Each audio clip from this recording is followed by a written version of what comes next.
नमस्कार, एक बार फिर से आप सभी का बहुत बहुत स्वागत है। और आज जिस अंतर्राष्ट्रीय मुद्दे पर हम लोग डिस्कशन करने वाले हैं वो जुड़ा हुआ है ग्रीनलैंड विवाद को लेकर के।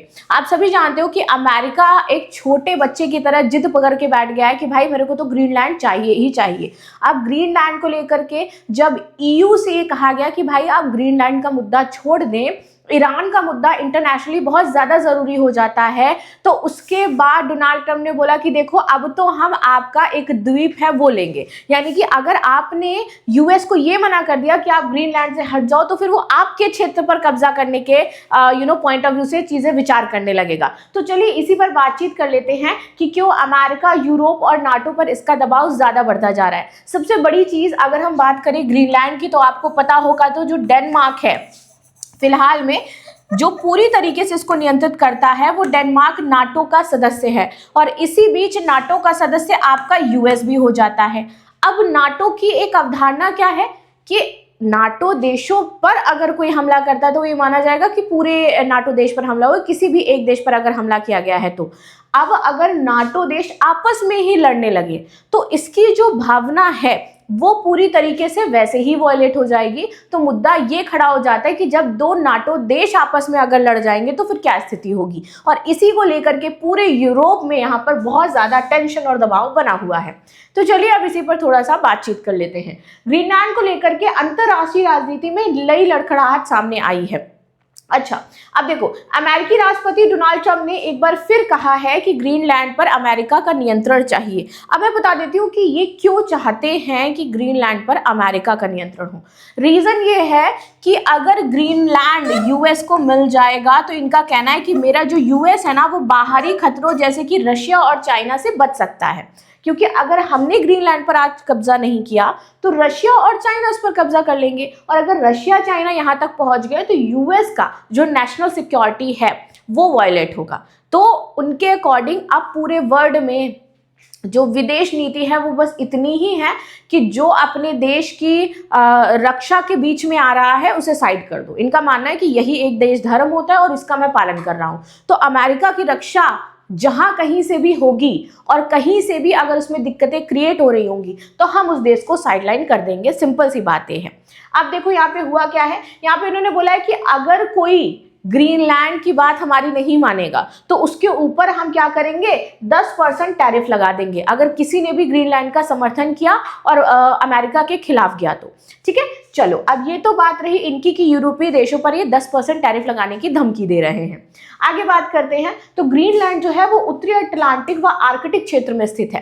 ये डेनमार्क के अधीन स्वशासित क्षेत्र है जो पूर्ण स्वतंत्र देश नहीं है। जैसे मैंने बताया कि डेनमार्क के अधीन आता है और डेनमार्क किसका सदस्य है, नाटो का सदस्य हो जाता है ना।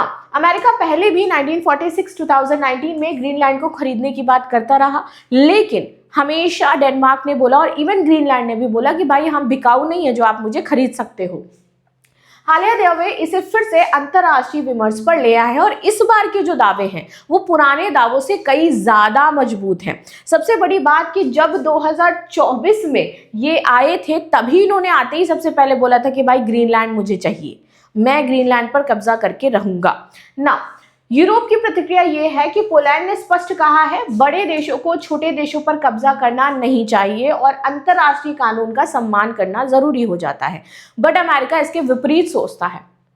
अमेरिका कहता है कि अगर दुनिया के बड़े बड़े देश एक साथ आ जाएं तो छोटे देशों पर कंट्रोल करना आसान हो जाएगा और हम पूरी वैश्विक राजनीति पर अपना दबदबा कायम कर सकते हैं। जिसमें वो चाहता है कि उसके साथ रशिया जैसे नेशन आए, चाइना जैसे नेशन आए, ताकि वो विकासशील देशों पर अपना कब्जा जमा सके और पूरे इंटरनेशनल ट्रेड पर उसका दावा हो। ठीक है, तो उसका माइंडसेट कुछ इस तरीके का है ना। रूस ने नाटो के भीतर इस विवाद को गहरी राजनीतिक समस्या बताया है, जोर देकर कहा कि वो ग्रीनलैंड पर किसी भी नियंत्रण की योजना में शामिल नहीं है। रशिया ने बोल दिया कि भाई ग्रीनलैंड पर कुछ भी हो, it's none of my business, मेरा ग्रीनलैंड से कोई मतलब नहीं है। तो अब इंटरनेशनली ग्रीनलैंड को लेकर के जो भी बातचीत चल रही है, ना मैं पक्ष में हूं ना मैं विपक्ष हूं, क्योंकि मेरा कोई मतलब नहीं हो जाता है।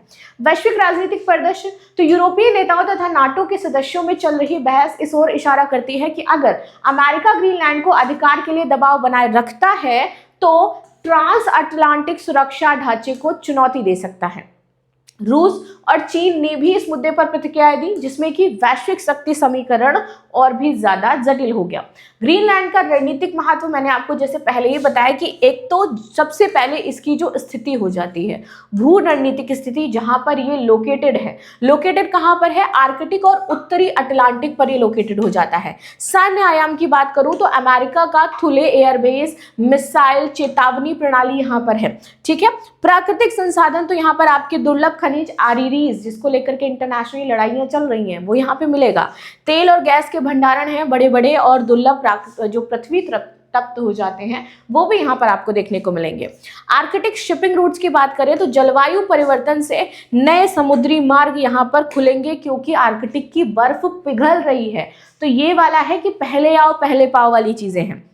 जिसका कब्जा पहले आर्कटिक पे होगा वो उस रूट पर राज करेगा। नाउ निष्कर्ष की बात यह है कि ग्रीनलैंड विवाद दर्शाता है कि आर्कटिक क्षेत्र में भविष्य की जो वैश्विक रणनीति है और जो राजनीति है उसका नया केंद्र ये बनेगा। इस संदर्भ में समाधान, संवाद, अंतर्राष्ट्रीय कानून और बहुपक्षीय सहयोग के माध्यम से ही इसका संभव हो सकता है, लेकिन ये सब धरे के धरे रह जाएंगे। इनसे कोई भी हल निकलने वाला नहीं है। एक तरफ यूएन को डोनाल्ड ट्रंप भाव नहीं दे रहे हैं, उन्होंने अपना नया एक कमेटी बना दिया है, पीस ऑर्गेनाइजेशन बना दिया है, ठीक है। उसमें 60 देशों का आमंत्रण दे दिया है, अब आप आइए हमारे साथ बैठ करके उसमें वार्ता करिए, ठीक है। नाटो और यूरोप के लिए ये अपनी एकता और मूल्यों को बनाए रखने का निर्णायक घड़ी साबित होगी। So this is the news what we discuss. So मिलते हैं हम लोग नेक्स्ट क्लास में। Thank you so much for joining the session. Like share subscribe करना बिल्कुल भी ना भूलें। And again thanks.